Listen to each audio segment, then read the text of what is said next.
business when they graduate and bring jobs to South Los Angeles like my grandfather did when he saved every nickel, every penny until he could open up his own barbershop right here in South LA. And then 4, I will target key industries. You see, we see entire industries, and Jan Perry deserves a lot of credit. I've worked with her, Mr. Parks. Take the construction trades, where African Americans weren't working there anymore. By having local hiring agreements and by working with unions, we brought thousands of African Americans back into trades where they didn't exist, and that's what I will do as mayor as well. Thank you, Mr. Garcetti. Ms. Greuel.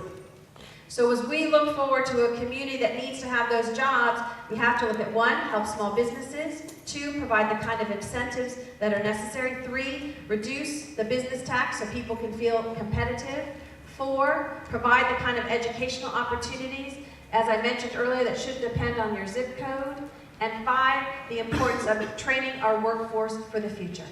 And the last is, every single day that I am mayor of Los Angeles, I will be calling businesses to say, here is a location I'd like you to move into.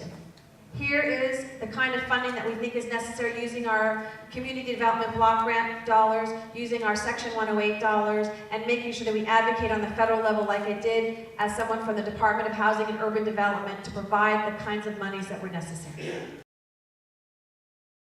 Before we close tonight's broadcast, it's worth noting that in the weeks after the March 5th election, the candidates who did not advance were much sought after by the Garcetti and Greuel camps for their endorsements.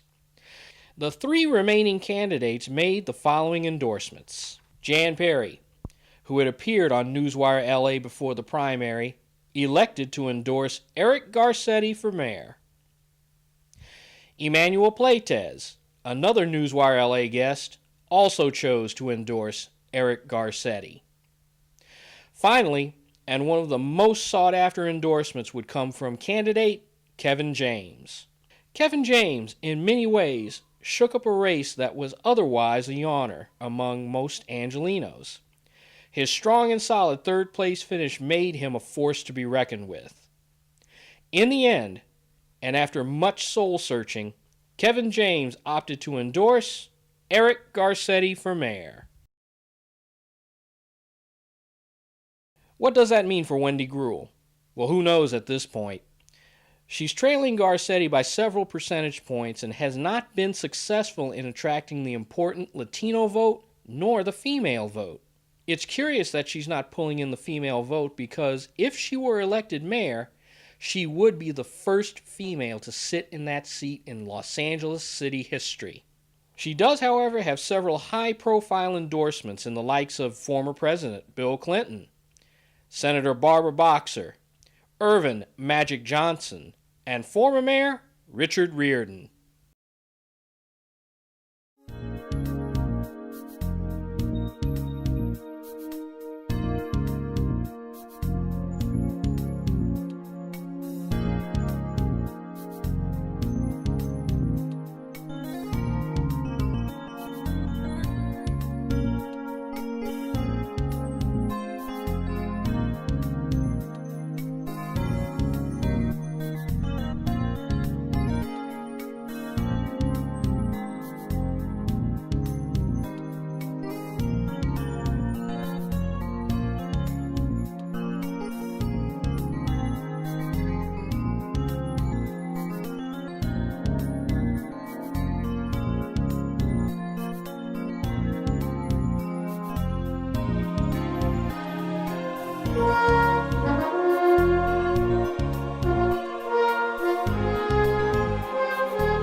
We can't tell you how to vote, and we wouldn't even attempt to corrupt the system by doing so.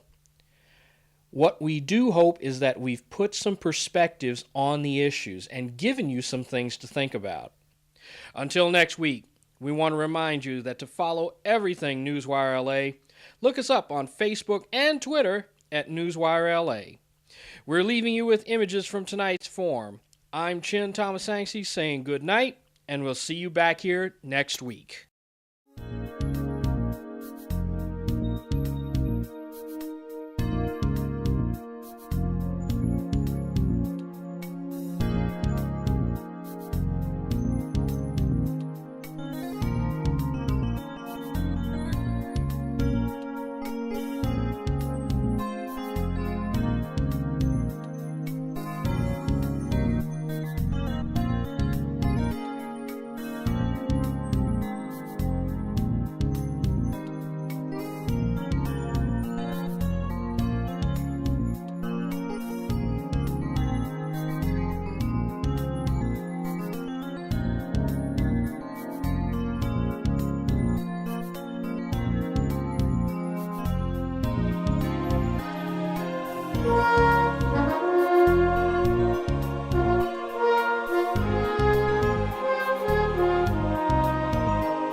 Stay tuned for more news on this Westlake Signal station.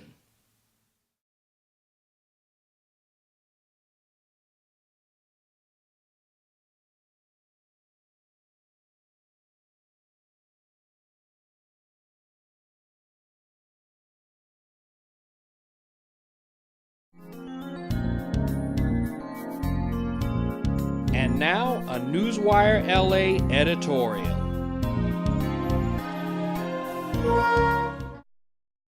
The Los Angeles Police Department is considering changes in its 30-day hold policy that would allow unlicensed drivers pulled over during traffic stops to keep their cars, providing they can find another licensed driver to take custody of those vehicles. Newswire LA opposes any change, citing a threat to public safety. In fact, of the 40,000 crashes in the U.S. last year, 20% involved a driver without a valid license. Additionally, studies show that unlicensed drivers are 5 times more likely to be involved in accidents. Some cite the financial burden that the impound of an automobile can cause to those apprehended. We contend that the injuries and deaths caused by some of these individuals far outweigh any inconvenience an impound might incur. Driving in California and many other places is a privilege. The majority of drivers register their cars every year, pay for insurance, and abide by the law. That's because we know there will be sanctions for anything less. Unlicensed drivers, all unlicensed drivers, must be sanctioned for their failure to follow the law. We agree with the Los Angeles Police Protective Union, Councilman Mitch Englander, and others that this proposed change in policy is misguided and flat out wrong. We also agree that the state legislature's similar recent change in the law regarding unlicensed sober drivers at sobriety checkpoints is also flat out wrong as well. In recent days, the LAPD has stepped back from its original position and is now endorsing a change that would leave this one-call option open only to first-time offenders. All others with convictions and/or DMV violations would be impounded. The LAPD's change in position appears to be in some part the result of strong public opposition. Newswire LA recommends that the public continues to apply pressure until this change is abandoned in its entirety. Again, it's an issue of public safety, and that issue should trump all others, especially issues of a political nature. I'm Chin Thomasangsi, and Newswire LA appreciates your comments. You can post written comments or a rebuttal video on our Newswire LA Facebook page.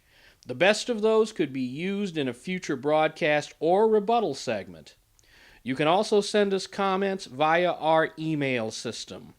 Use this address, newswirela@gmail.com.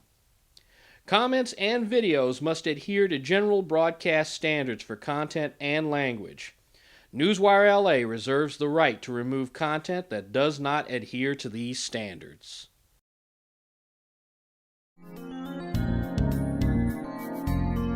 Thank you for joining us, and this concludes our broadcast day.